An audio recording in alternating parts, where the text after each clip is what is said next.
à toutes et à tous et bienvenue dans les Jeudis de l'information. Nous répondrons à toutes vos questions dans la deuxième partie de cette émission. 9 millions de Français souffrent, paraît-il, d'arthrose. Il faut désormais mettre un S au nom de cette maladie pour comprendre comment soulager des douleurs souvent intolérables. Conséquence du vieillissement, oui, mais cela n'explique pas tous les moins de 50 ans qui en souffrent. Ce sont les micro-traumatismes à répétition qui en sont la raison, que ce soit après un accident, une fracture, la pratique trop intensive du sport ou d'un métier à risque. Depuis peu, on sait aussi que c'est le prix à payer pour les trop bons vivants qui conjuguent un léger diabète, une petite hypertension artérielle et un tour de taille abdominal trop conséquent. Mais on insistera surtout dans cette émission sur la prévention primaire et secondaire, car de nouvelles études viennent de montrer que l'arthrose n'est pas que du surpoids et du vieillissement. Du côté des traitements, quelques espoirs, pas encore de scoop, mais ça devrait venir, paraît-il. Alors notre invité du jour est le professeur Francis Berenbaum, qui est chef de service de rhumatologie à l'hôpital Saint-Antoine à Paris, mais aussi l'un des noms qui compte au niveau mondial parmi les spécialistes de l'arthrose. Je vous rappelle que vous pouvez dès maintenant poser vos questions à notre invité grâce à la boîte de dialogue située en dessous de votre écran. Bonjour Francis Berenbaum. Bonjour. Alors, vous m'avez dit en préparant cette émission qu'il y avait une étude extraordinaire de l'Académie des sciences nord-américaines sur des squelettes de la préhistoire à nos jours. On peut étudier l'arthrose sur des squelettes depuis la préhistoire ? Oui, c'est une étude vraiment fabuleuse. On peut étudier parce que l'arthrose, comme vous le savez, au stade terminal, eh bien, c'est os sur os. Donc l'os est abîmé et donc on peut voir quand l'os de l'articulation est abîmé. Ils vivaient suffisamment vieux ou alors ils avaient suffisamment de facteurs de risque pour être arthrosiques ? Oui, suffisamment vieux. Et alors c'est vraiment une étude extraordinaire. Et c'est quoi la conclusion ? Parce qu'on parle de l'étude, mais on n'a pas parlé de la conclusion. Elle est extraordinaire avant de parler de la conclusion, quand même, c'est extraordinaire. Ils ont pris 3 groupes. Ils ont pris des squelettes de la période préhistorique. Ils ont pris des squelettes de la période avant l'ère industrielle, c'est-à-dire avant les années 1900 en gros, et puis ils ont pris des squelettes après les années 1900, 1950 jusqu'à nos jours. Ils ont comparé ces 3 groupes, ils ont regardé la prévalence de l'arthrose du genou. Et alors, depuis le temps préhistorique jusqu'aux années 50, 1950, pas de différence de prévalence. 8% environ des squelettes avaient une arthrose du genou. Depuis les années 50 jusqu'à aujourd'hui, doublement de la prévalence de l'arthrose du genou. On est passé de 8% à 16%. Vous vous rendez compte ? Donc après, ça pose énormément de questions, mais évidemment, on va voir que ça ouvre beaucoup d'espoir. On devrait retrouver les mêmes chiffres entre les rhumatologues des années 50 et les rhumatologues d'aujourd'hui, non ? Parce que si vous dites que ça a commencé que dans les années 50, on avait déjà du registre à cette époque-là. Oui, mais c'est surtout je comprends ce que vous voulez dire, c'est que on savait que... surtout, ce qui est absolument fabuleux dans cette étude, c'est qu'ils ont fait en sorte de faire en sorte que l'âge et le surpoids soient comparables. Oui. Le doublement persiste. Ah oui. Donc, ça veut dire que ni l'âge, ni le vieillissement, ni le surpoids... Ce que vous avez enseigné depuis le début, c'est... Donc oui, c'est vrai qu'évidemment, ce sont des facteurs de risque. Ce sont des facteurs de risque, mais c'est les facteurs de risque, depuis la préhistoire, ça existe. Mais il se passe quelque chose dans l'environnement depuis les années 50 qui fait que la prévalence de l'arthrose a doublé. Alors, vous mettez l'environnement bien avant la génétique et tout ça Du coup, oui, parce que la génétique, elle n'a pas changé entre les années 1800 et les années d'aujourd'hui. Donc, ce n'est pas la génétique, ça va nous permettre d'arrêter de dire que l'arthrose, c'est une fatalité. D'accord. Alors, ça peut pas être non plus ce que vous m'avez toujours raconté, les micro-traumatismes à répétition, parce que je pense que les hommes préhistoriques, ils étaient pas mieux que les carleurs, donc... Oui, mais il y a quand même une différence. C'est que depuis quelques dizaines d'années, il y a plus de temps libre, premièrement. Qu'on le veuille ou pas, que ce soit voulu ou pas. Et deuxièmement, le message que tous les médecins délivrent, c'est « faites du sport ». L'exercice physique. Oui, mais c'est souvent transformé, on est d'accord, on va en parler. Mais ça n'empêche que souvent, c'est « faites du sport ». Faire du sport sans encadrement, sans qu'il y ait un cadre, on va en parler, Et le fait qu'il y ait plus de gens qui se mettent au sport à un âge un peu plus avancé fait qu'il y a plus de traumatismes aujourd'hui. Alors vous dites mais on va voir que ce n'est pas la seule cause. Donc il faut insister sur la prévention primaire. Bon, la prévention primaire, c'est l'exercice physique, d'accord. Alors on va voir. On va y voir. Mais la sédentarité joue pas... Ah oui, c'est sûrement peut-être la première cause. La sédentarité fragilise nos articulations. Le fait de rester assis fragilise. Pourquoi est-ce que la sédentarité fragilise nos articulations? C'est parce que lorsqu'on ne bouge plus, on perd du muscle. Or, une articulation, pour être stable, a besoin de muscles. Oui. Donc, le fait qu'on soit sédentaire fait qu'on déstabilise nos articulations, on les fragilise. Et en plus de ça, eh bien, le cartilage lui-même est fragilisé quand on ne le mobilise pas, quand on ne le bouge pas. Et donc là aussi, c'est un facteur de prévalence, d'augmentation de la prévalence de l'arthrose. Alors qu'est-ce que vous appelez les sitting disease? Ça veut dire que c'est un terme anglais qui veut dire qu'on est trop assis? Voilà, en fait c'est un terme anglais d'une maladie, une nouvelle maladie, qui est la maladie de rester assis. Et en fait, il y a une petite différence entre être sédentaire et rester assis. Être sédentaire, c'est ne pas bouger. Oui. Mais si vous êtes debout, eh bien, il y a moins de complications cardiovasculaires et autres, que le fait d'être assis, de rester assis. Après, bon, on n'a pas encore toutes les explications, mais en gros, on essaye un peu de regrouper tout ça sous le terme de sitting disease, la maladie de rester assis. Alors, si je comprends bien, parce qu'on peut en parler maintenant de la prévention primaire, donc de l'exercice physique. L'exercice physique, ça marche pour les sitting disease, ça marche contre la sédentarité. Et j'allais dire, c'est la vraie prévention de l'arthrose, avant de s'intéresser à la... c'est clairement... Aujourd'hui, on considère vraiment que c'est le premier élément sur lequel il faut agir en termes de prévention primaire, et on parlera après de prévention secondaire. Mais pour la prévention primaire, clairement... On va rester sur la prévention primaire. Ouais, c'est très important. J'ai la chance de recevoir toutes les semaines une personnalité médicale de votre niveau, et dans d'autres disciplines, bien évidemment, que la rhumatologie, où le message est toujours le même: faites de l'exercice physique. Ils insistent bien quand même, les spécialistes, le mot sport, il faut faire attention, il faudrait le bannir. Faites de l'exercice physique. Mais alors, ce qui est incroyable, c'est que personne n'est d'accord sur la durée, sur le type. On a l'impression que c'est le médicament universel et gratuit, mais alors j'attends la prescription du professeur de rhumatologie, et puis vous direz si... Oui. Alors, vous avez entendu parler de la médecine personnalisée? Oui. Bon, eh ben, l'activité physique, c'est typiquement le médicament qui doit se faire en médecine personnalisée. C'est-à-dire qu'en fait, vous n'allez pas donner les mêmes conseils à une personne de 90 ans comme à une personne de 65 ans qui pèse 120 kilos, comme à un jeune de 30 ans. Donc le message ne va pas être le même, il va falloir l'adapter. Vous bottez très intelligemment en touche. Mais il y a quand même des règles. D'abord, quand on parle de prévention primaire, 80 ans, la prévention primaire, on peut peut-être... on est d'accord. On s'intéresse. Mais attention, 80 ans, j'exagère peut-être un peu. Mais vous savez qu'aujourd'hui, quand on atteint l'âge de 80 ans, l'espérance de vie, elle est de 11 ans. Oui, donc...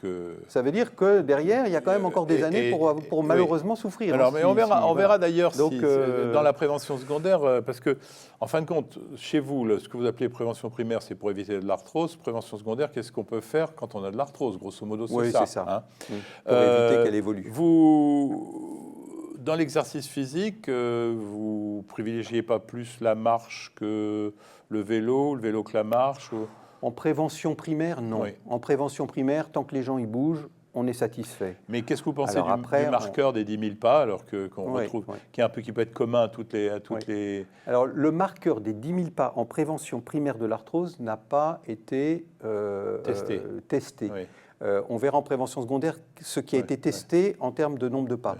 Mais il ne faut pas oublier que le deuxième élément qui peut expliquer cette augmentation de la prévalence, c'est l'alimentation. Pourquoi? Parce que l'alimentation, depuis les années 50, a beaucoup changé, est trop riche en lipides, est trop riche Et tout ça fait qu'on augmente la fréquence des maladies métaboliques, comme vous l'avez dit dans l'introduction, et ces maladies métaboliques sont aujourd'hui reconnues comme pouvant être des facteurs de risque d'arthrose.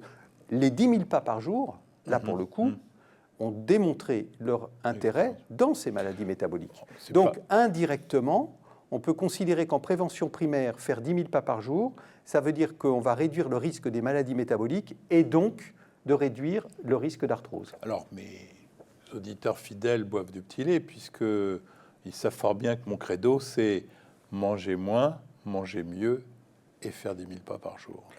Et vous êtes exactement en plein milieu, en plein cœur de ce que l'on doit dire, nous, en tant que médecins, aujourd'hui, à nos patients et peut-être même aux enfants des patients qui ne sont pas encore, c'est un message qui n'ont pas encore le problème. Mais ces messages de prévention sont absolument fondamentaux. Alors, on va rester dans la prévention et on va passer à la prévention secondaire, y compris si ça intéresse surtout d'un certain nombre d'entre nous qui peuvent avoir des douleurs liées à l'arthrose.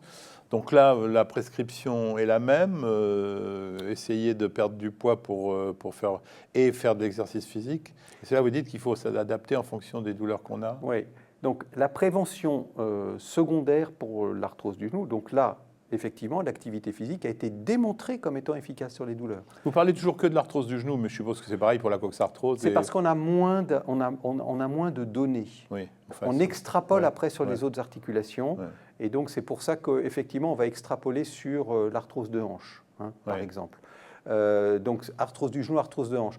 Les autres localisations d'arthrose, on sait moins. D'abord, c'est beaucoup moins fréquent. L'arthrose de cheville, par exemple, est beaucoup moins fréquente. Peut-être l'arthrose digitale, par contre. Et l'arthrose des mains, on ne sait pas très bien. Parce que vous m'avez toujours expliqué que c'était bien l'histoire du poids, mais qu'on ne dansait pas sur les mains et qu'il y avait des obèses. Il y a 2 fois plus de risque de faire de l'arthrose des mains quand on est obèse.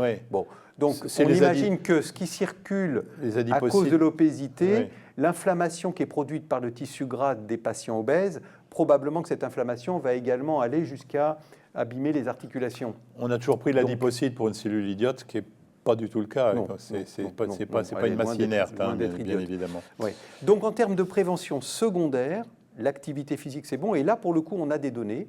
Et faire 6 000 pas par jour est un chiffre que l'on doit pouvoir donner à nos patients. Ouais. Même à ceux Alors là aussi, médecine personnalisée. Oui, mais je suis d'accord. C'est une moyenne. Oui, mais c'est vrai. Mais ça veut dire que le médecin généraliste qui suit des arthrosiques peut leur dire, écoutez, commencez par 1000 pas par jour. Ils ont tous des montres comme celle-là qui leur donnent les pas. Mais augmentez, essayez d'arriver à 6000 parce que ça peut être un objectif. Ça peut être un objectif. Mais après, encore une fois, alors là, en prévention secondaire, comme le traumatisme, ménisectomie, etc., est un facteur de risque majeur d'arthrose, ça veut dire que c'est à 30 ans. Ça peut être à 30 ans, ça peut être très jeune. 1000 pas par jour à 30 ans, je pense qu'on doit pouvoir aller un peu plus loin. Donc il faut faire un petit peu attention. Il faut savoir quand même qu'après une ménisectomie, même partielle, dans les 10 ans qui suivent, un patient sur 2 va faire une arthrose. Je suis d'accord, ça c'est des cas particuliers d'arthrose, mais en règle générale, c'est très fréquent. L'arthrose c'est quand même après 50 ans, quoi. On parle de. Ouais, moi voilà, je pense que c'était vrai, mais nous, en tant que rhumatologues, on voit de plus en plus des patients avec une arthrose chez des gens jeunes. Je suis sûr que les médecins qui écoutent l'émission, je suis sûr qu'ils ont en tête des patients qui ont 30 ans ou 40 ans et qui ont une arthrose du genou. Là, on est dans les sitting disease, en fin de compte, exactement. Et les heures passées devant la télé et l'ordinateur. Le diagnostic de l'arthrose, on a l'impression que là, on ne pose pas de problème. Globalement, un diagnostic d'arthrose ne pose pas vraiment de problème puisque c'est une articulation qui fait mal. Si jamais... alors évidemment, c'est une articulation qui fait mal, souvent qui gonfle, et il est de bon ton d'aller quand même aller faire une ponction la première fois. Quand c'est gonflé, faire une ponction. Oui, c'est quand même les radios vous servent à quelque chose? Oui, les radios servent à quelque chose. Des radios simples, standards, ça suffit, c'est pas la peine d'aller à l'IRM, sauf cas très très particulier, ni au scanner, ni arthroscanner, ni quoi que ce soit. La radio simple, la ponction articulaire, une ponction c'est un geste très simple, ça permet de montrer que le liquide est bien mécanique. La radio c'est une radio toute simple, des gestes très simples qui permettent au moins d'entériner le diagnostic d'arthrose et on sait où on va. Vous ne pourriez pas nous trouver des biomarqueurs qui nous permettraient de faire le diagnostic et de suivre l'évolution de l'arthrose? On aimerait bien. C'est toujours pas. Pour le moment, on n'en a pas. Donc le message il n'y a pas de piste. est simple. Si, il y a quelques pistes. Parce que la dernière fois qu'on a fait l'émission, vous m'aviez dit que ça... Il y a quelques pistes, mais on a été un petit peu déçus d'une grande étude américaine qui a été réalisée, dans laquelle on espérait pouvoir ressortir des biomarqueurs. Pour le moment, je dois dire qu'on n'en a pas. Est-ce que la douleur, c'est très variable d'un patient à un autre ou d'une articulation à une autre? très variable d'un patient à un autre.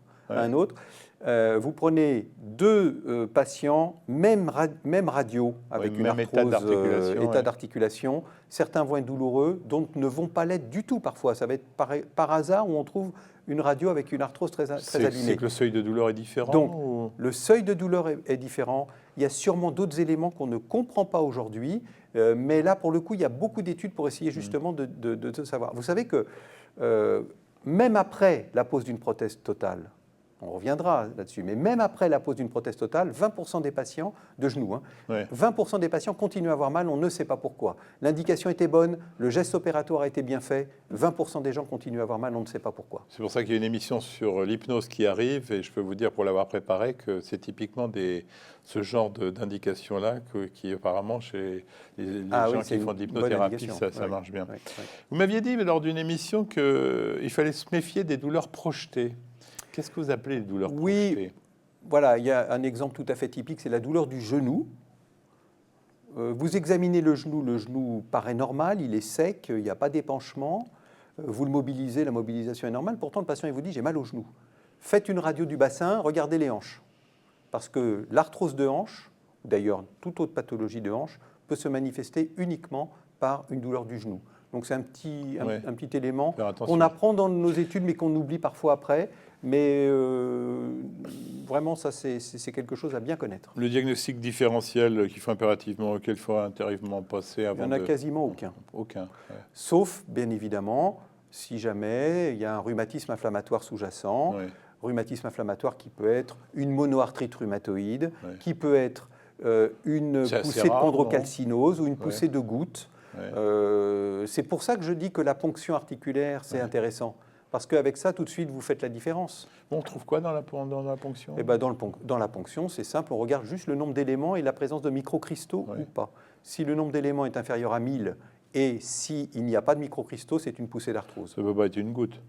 Si jamais il y a des microcristaux, avec des cristaux d'acide urique, c'est une crise de goutte. D'accord. Okay, donc ou s'il y a des cristaux de pyrophosphate de calcium, c'est une poussée de chondrocalcinose. Donc c'est assez simple, parce que l'infection, c'est quand même quelque chose qui est assez aigu. Voilà. Est-ce que dans les grandes causes, érosion du cartilage, remaniement de l'os, frottement osseux, suivant les causes, on va avoir des pistes sur des nouvelles thérapeutiques qui vont arriver? Alors là, on arrive effectivement à la recherche de traitements ciblés. Aujourd'hui, on n'en a pas. On ne sait pas comment cibler. Alors effectivement, il y a en réflexion le fait qu'on pourrait se dire, tiens, si jamais sur les radios, eh bien, ça donne l'impression que c'est une maladie plus de l'os, plus d'ostéophyte, etc., peut-être qu'il faudrait utiliser des médicaments qu'on utilise aujourd'hui, par exemple dans l'ostéoporose. Pour le moment, c'est un échec. Bon. Si c'est plus le cartilage, peut-être qu'il faut donner des traitements anaboliques pour le cartilage. Il y a aujourd'hui, à l'essai, un traitement en intra-articulaire qui est un facteur de croissance du cartilage qui s'appelle le FGF18, facteur de croissance numéro 18, peu importe, et c'est en phase 2. Donc, je veux dire, c'est déjà avancé chez l'homme. Donc là, il y a une piste comme un facteur anabolique. Donc, il y a comme ça 2-3 molécules qui... Et les frottements osseux, ça c'est... Les frottements osseux, donc là, c'est pas vraiment une piste. La lubricine, qui était justement quelque chose qui pouvait éventuellement... Aujourd'hui, je ne sais pas si c'est enterré, mais en tout cas, ça fait déjà un certain nombre d'années qu'on n'entend plus parler. Les médicaments remboursés dans les rhumatismes coûtent 1 milliard d'euros par an, autant que tous les antibiotiques confondus. Avec la même utilité, pour la peine que vous me répondiez, je sais que le problème, c'est quand vous avez en face de vous un patient qui a mal, eh bien, vous avez envie de lui donner des médicaments contre la douleur. Alors, c'est vrai que après, on ne parle pas des médicaments contre la douleur, là, on parle plutôt des médicaments qui étaient... censés refaire du cartilage, ou ça n'existe pas. Il n'y en a pas. Donc, il n'existe aujourd'hui... Les médecins en ont prescrit beaucoup. Oui, mais autant il y a des discussions pour savoir s'ils ont un effet sur la douleur, ça, on peut en parler, voilà. Autant sur la structure, le fait que ça refasse ou que ça retarde l'arthrose par elle-même, ça non. Par contre, ils seraient efficaces sur la douleur, ceux-là. Alors, l'efficacité, donc là on parle des traitements anti-arthrosiques d'action lente. Et je vous rappelle que ça s'appelle traitement symptomatique anti-arthrosique d'action lente. Bon, ces traitements symptomatiques d'action lente, dans les différentes études qui sont publiées, eh bien, on voit qu'il y a un effet qui paraît supérieur à un placebo. Bon. Mais il faut quand même voir que dans cette maladie, l'arthrose, l'effet placebo est très très fort, oui. très très fort. Et donc, du coup, arriver à montrer un effet supplémentaire à l'effet placebo, ce n'est pas simple. Donc, ces molécules-là, dans les études publiées, montrent qu'il y a un petit effet supplémentaire. Deux éléments. D'abord, est-ce que cette petite différence, elle est cliniquement pertinente? Ça, c'est encore une discussion qu'on a. Et deuxièmement, y a-t-il des études négatives qui n'ont pas été publiées? Et donc, du coup, ça peut tempérer un petit peu parfois l'enthousiasme. En attendant, ces molécules, ces médicaments-là, n'ont pas d'effet indésirable. Et personnellement, quand un médecin me dit « j'ai prescrit ce médicament-là, je l'essaie pendant 3 mois, je vois s'il y a un effet ou pas », ça ne me choque pas. Cela dit, prescrire ces médicaments pour leur effet antalgique, c'est peut-être plus simple de prescrire des antalgiques directement, non? Oui, mais attention, on est dans une balance bénéfice-risque. Si on prend le paracétamol, le bénéfice aujourd'hui est considéré comme à peu près équivalent à un placebo dans l'arthrose. Ce n'est pas ce qu'on disait avant. Mais oui. Et maintenant, ce qu'on appelle l'effect size, l'effet taille, il est à 0,14, ce qui est un chiffre qui est en dessous de 0,3, qui est un chiffre seuil pour nous. Pourtant, il est indiscutable que le paracétamol est un excellent antalgique. Qu'est-ce qui fait qu'il ne marche pas dans l'arthrose? On ne sait pas pourquoi il ne marche pas. Et quand on dit il ne marche pas, il faut faire attention. Il y a peut-être chez certains patients chez qui ça marche, mais on n'a pas réussi à définir le groupe dans lequel ça marche. En faisant attention aux doses. Et en faisant attention aux doses. Donc voilà. Deuxièmement, mais encore une fois, prescrire du paracétamol en première intention, ça reste quand même quelque chose que nous, on conseille. Bon. Deuxièmement, les anti-inflammatoires. Alors là, les anti-inflammatoires, on se retrouve dans une vraie balance bénéfice-risque. Oui, il y a des bénéfices, il y a une efficacité. Mais comme c'est une population qui bien souvent a des comorbidités, qui fait que le risque induit par les anti-inflammatoires n'est pas nul du tout. Les anti-inflammatoires, je le rappelle, augmentent les problèmes cardiovasculaires. Augmentent les problèmes digestifs. Mais ça, généralement, ils sont prescrits avec un protecteur gastrique. Enfin, avec un... Oui, ils sont prescrits avec un protecteur gastrique.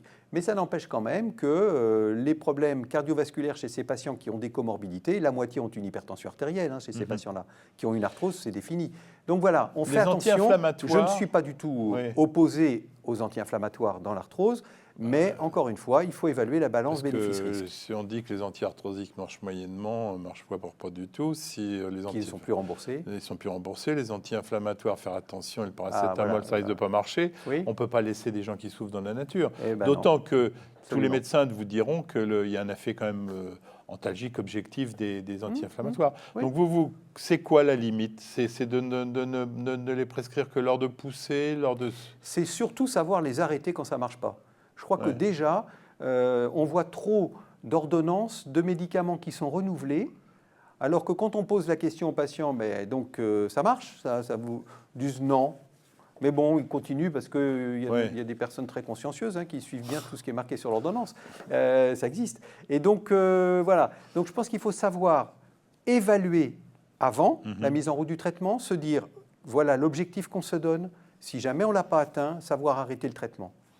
Alors, j'ai compris que vous reviendriez nous parler des nouveautés thérapeutiques. On n'a pas parlé des traitements dans l'articulation, la cortisone et l'acide hyaluronique. Alors, j'allais venir, mais je restais dans le traitement généraux. À quel horizon vous allez venir nous annoncer une bonne nouvelle? J'aimerais savoir quand est-ce que je fais la prochaine émission là-dessus avec vous. Bien. Il y a un médicament dans la douleur qui est encourageant. Parce que pour la première fois, ce serait un médicament contre la douleur plus efficace que les anti-inflammatoires. Ah oui, effectivement. C'est ce qu'on appelle les anti-NGF. C'est une biothérapie. Une piqûre sous-cutanée toutes les 8 semaines. Avec en plus un effet prolongé.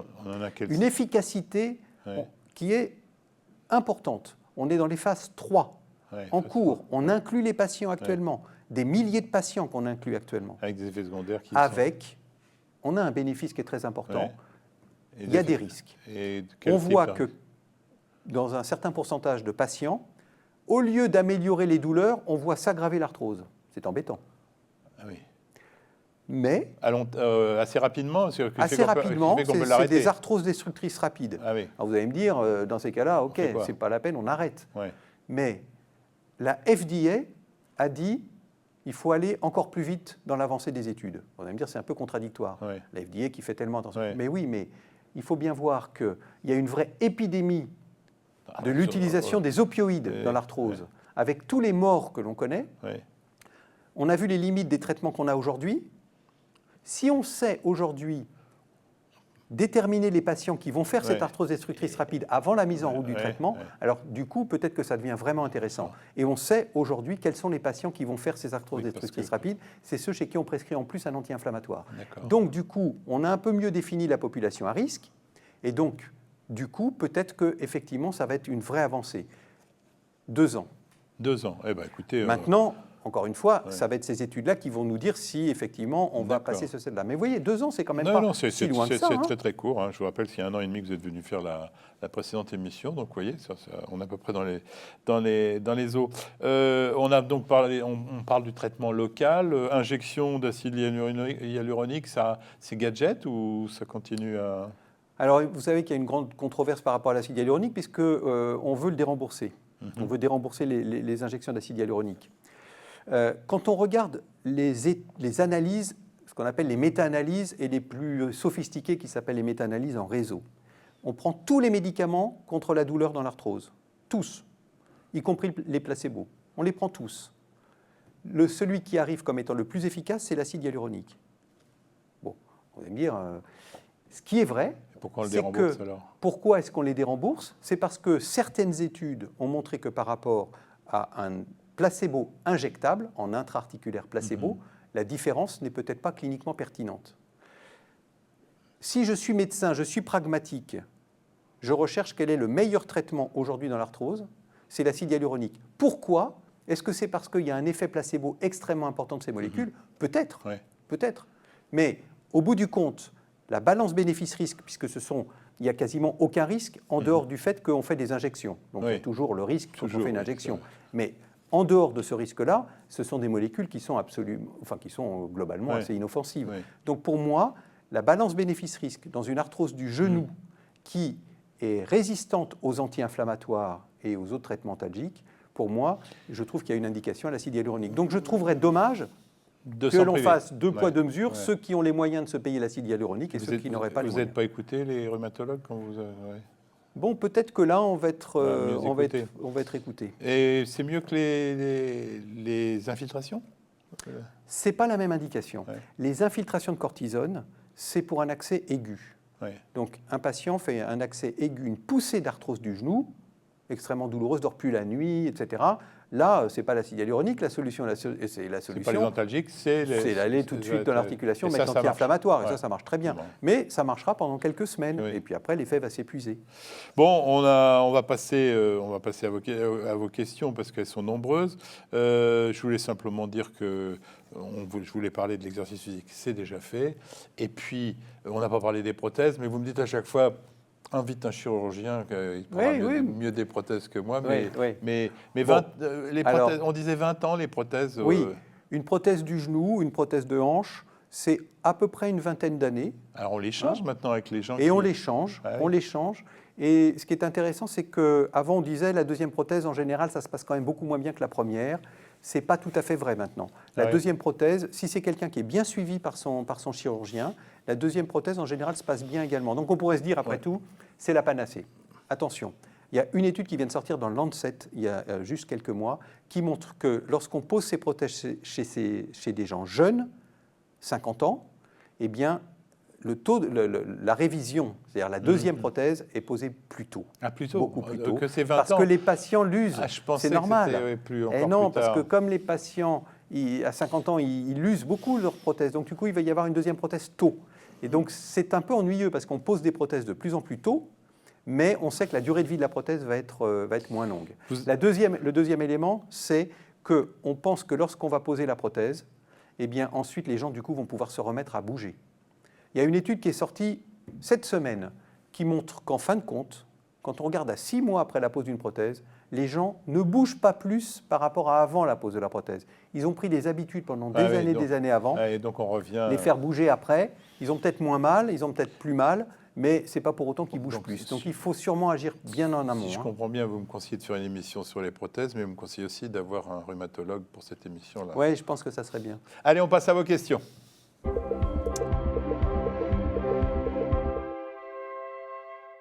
question, c'est un rhumatologue qui la pose, qui dit « Nos confrères généralistes n'examinent pas assez soigneusement les articulations de leurs patients parce que le diagnostic de l'arthrose leur semble tellement évident. Mais je suis rhumatologue, je sais aussi que ce genre de certitude est dangereux. » Voilà, donc c'est un petit peu ce qu'on a dit tout à l'heure. C'est-à-dire que c'est bien d'avoir des certitudes, c'est mieux si on fait une ponction et une radio. Voilà. Et avec ça, effectivement, le diagnostic sera éventuellement relevé dans les rares cas où ce ne sera pas une arthrose. Mais bon, ces rares cas, justement, il faut justement pouvoir les avoir. Alors, vous parlez beaucoup d'environnement. Notre corps est une machine composée de 360 articulations. Je ne sais pas si ce chiffre est bon, mais enfin bon. Je ne sais pas non plus. Ouais, donc 360. Mais c'est pas, sont-elles toutes susceptibles au cours de notre vie de devenir arthrosiques? Et si c'est la théorie de l'évolution et de l'environnement, pourquoi certaines y échappent? Alors là, c'est vraiment une excellente question, parce que je me la pose tous les jours. Oui, il y a des articulations qui sont très très peu touchées par l'arthrose, pratiquement jamais. On voit quelques arthroses de cheville, alors qu'on pourrait imaginer que, vu le poids, on est encore plus bas que les genoux, on pourrait se dire qu'il devrait y en avoir encore plus. Alors est-ce que c'est parce que c'est des articulations plus congruentes, c'est-à-dire voilà, plus protégées, on va dire? Peut-être, mais sans doute pas que ça. Il y a eu il y a quelques années quelques études qui ont comparé scientifiquement les cartilages des chevilles par rapport au cartilage des genoux, de hanches, pour essayer de voir s'il y avait quelques différences. Ça n'a pas vraiment abouti, mais il y a quand même des articulations qui ne sont pas touchées, on ne sait pas pourquoi. Un petit peu comme la polyarthrite rhumatoïde, pourquoi les interphalangiennes distales sont quasiment jamais touchées. Ça, c'est des très bonnes questions, on ne sait pas pourquoi. On ne parle pas tellement de l'arthrose du coude, on ne parle pas tellement de... Non, parce que en dehors des rares cas, par exemple, de marteau-piqueur ou de traumatisme d'un coude, où là, ça peut être source d'arthrose, mais sinon, effectivement, c'est des articulations plutôt protégées. Y a-t-il un lien entre arthrose et ostéoporose ? Alors ça, c'est quelque chose qui avait été évoqué il y a quelques années. On disait que si on avait de l'ostéoporose, on était protégé contre l'arthrose et vice-versa. Aujourd'hui, on sait que c'est faux. Je pense qu'il faut garder à l'esprit que c'est deux maladies différentes et ne pas rentrer dans des détails après de chapelle. Ça n'a pas beaucoup d'intérêt. Alors, on a un peu répondu à cette question, mais enfin, je vous la repose parce qu'il y en a plusieurs qui me la posent. On n'a pas trouvé mieux que la radiographie standard. Reste-t-elle l'examen de référence pour faire le diagnostic positif, où on peut vraiment souvent s'en passer? Et que dire du scanner? Bien. Alors, la radio, c'est l'examen de base. Je dois dire que nous, les rhumatologues, on voit souvent des patients qui viennent avec leur IRM. Et évidemment, on leur demande, bon, bah, montrez-moi vos radios. Ah non, moi, je n'ai pas eu de radio. Douleur du genou égale IRM. Très dangereux, très, très, très dangereux. J'ai 50 ans, je commence à avoir mal au genou. Je vais voir mon médecin, j'ai une IRM. L'IRM montre que le ménisque est abîmé. Du coup, certain médecin ou le patient lui-même va voir le chirurgien. Le chirurgien dit, oh là là, le ménisque, il est abîmé. Il faut aller voir ce que c'est. Arthroscopie. L'arthroscope montre qu'effectivement le ménisque est abîmé. On ne va pas rester devant un ménisque abîmé, entre guillemets. Donc on retire le bout de ménisque, arthrose derrière. Alors que surtout, il ne fallait pas y toucher, puisque le ménisque, même s'il est un peu abîmé, c'est toujours ça de garder. C'est toujours ça qui va protéger, même s'il est un peu abîmé. Mais vous êtes en train de décrire quelque chose dont on entend souvent parler. Et puis après, c'est trop tard, puisque derrière, un patient sur deux va faire une arthrose. Donc le grand message, surtout aux médecins généralistes, c'est surtout... Ne vous faites pas peur en demandant une IRM devant une arthrose du genou. Faites une radio, vous avez votre diagnostic, c'est très bien. Voilà. Et si jamais vous faites une IRM, ne tenez pas compte de la conclusion parfois de certains. Ça, c'est pas facile. Et c'est très compliqué, très difficile, puisqu'il y a quand même pas mal de radiologues également qui parfois finissent leur conclusion en disant une IRM serait indiquée, par exemple, devant une radio. Donc voilà, vaut mieux en discuter avant parce que c'est source de catastrophe. Quelle est la différence entre rééducation et réadaptation ? Oh non. C'est des anglicismes? Oui, c'est un peu de... Oui, non. Réhabilitation, c'est un anglicisme, par exemple. Réadaptation, c'est quelque chose, par exemple, après la pose d'une prothèse, on va faire peut-être une réadaptation à l'effort pour certains éléments. Mais nous, on parle pas plus quand même pour l'arthrose de rééducation. Voilà. Est-ce que dans votre expérience, alors les médecines, entre guillemets, parallèles, la thalassothérapie, l'acupuncture, est-ce que ça a un effet sur l'arthrose? Ou ça reste comme le placebo? Alors, la thalassothérapie se rapproche de la physiothérapie qui peut être faite en piscine, etc. Donc, c'est de l'exercice physique, donc c'est bon. En fait, L'acupuncture, il y a eu des essais qui ont été faits pour voir si l'acupuncture avait un effet supplémentaire par rapport au placebo. Ce n'est pas sûr, mais je vous rappelle que le placebo a 40% d'efficacité globalement. Donc, est-ce que l'acupuncture en rajoute un petit peu? Pourquoi pas, peut-être. Moi, je n'y vois pas d'inconvénient puisqu'il n'y a pratiquement aucun risque. Donc, encore une fois, bénéfice-risque. Si on s'aperçoit que c'est efficace, pourquoi pas? Nos confrères réinsistent en disant quel type d'activité peut-on proposer physique à nos patients, parce que l'arthrose, c'est quand même pas une maladie du jeune. Donc chez les patients très âgés, on les fait marcher, quoi. Oui, on les fait marcher. Sortir. On les fait sortir, on les fait marcher. Et encore une fois, l'encadrement par un kiné, c'est très très bien. Ah oui, le kiné qui va au début, kiné, oui. Pour moi, je considère que le kiné, c'est la personne qui va pouvoir faire l'encadrement. Un kiné plus un chien et on a... peut-être le chien, mais en tout cas le kiné... pour sortir. Oui. Il n'y a pas d'études. Oui, mais attention, le chien, s'il commence à tirer sur la laisse et qu'on se casse la figure et qu'on se fracture le col, il faut faire attention. C'est vrai qu'il faut faire attention. Une dernière, parce que le temps passe. À quand la greffe de cartilage ou le remplacement du cartilage? Pas pour demain. C'est une piste quand même? C'est une piste plus pour les traumatismes. Quand il y a un traumatisme chez une personne jeune, peut-être que ça évite, c'est déjà fait aujourd'hui, ça évite l'arthrose plus tard, mais quelqu'un qui a déjà une arthrose, pour l'instant, pas vraiment. Il y a des tentatives d'injection de cellules souches dans l'articulation, il y a des essais en cours d'injection de cellules souches. Peut-être que l'effet est purement antalgique ou anti-inflammatoire, ça ne refait pas fabriquer du cartilage a priori, mais on verra les résultats des essais d'ici, moi je dirais, 2-3 ans, on aura plus d'informations à ce sujet. Francis Berenbaum, on arrive à la fin de cette émission. Alors, je vous trouve très enthousiaste. Ah oui. Je me dis, c'est quand même spécialiste, un des grands spécialistes de l'arthrose, qui est quand même...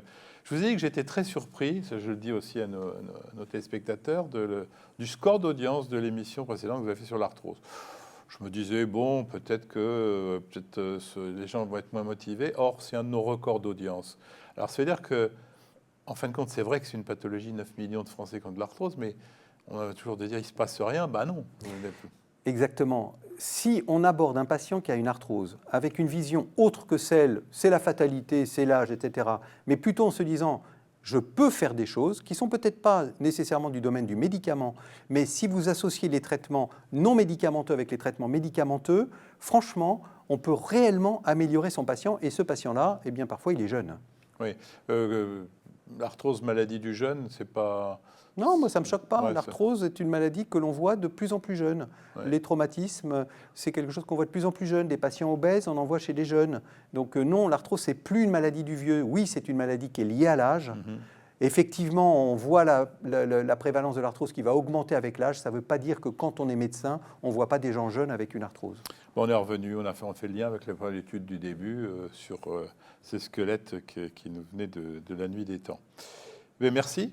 Et merci. On arrive à la fin de cette émission. Je vous rappelle l'adresse mail des Jeudis de la Formation pour vos commentaires et suggestions. N'hésitez pas, vous avez posé beaucoup de questions, vous avez toujours des questions, je les passerai de toute façon au professeur Berenbaum. Alors l'adresse jdflemoine@gmail.com, vous la connaissez bien. Pour revoir nos émissions, il suffit d'aller sur le site fréquencemédicale.com. Et puis surtout aussi, on a quand même, vous n'y allez pas souvent les médecins, mais sur la chaîne YouTube, Fréquence Médicale, on ne fait pas beaucoup de promotion parce qu'on ne veut pas que trop de gens y aillent, mais vous pouvez revoir toutes les émissions sur ce site, Fréquence Médicale sur YouTube, et le conseiller à vos patients si vous voulez. On se retrouve la semaine prochaine. Bonne fin de soirée à tous. Merci encore Francis Berenbaum. En attendant de vous retrouver, portez-vous bien.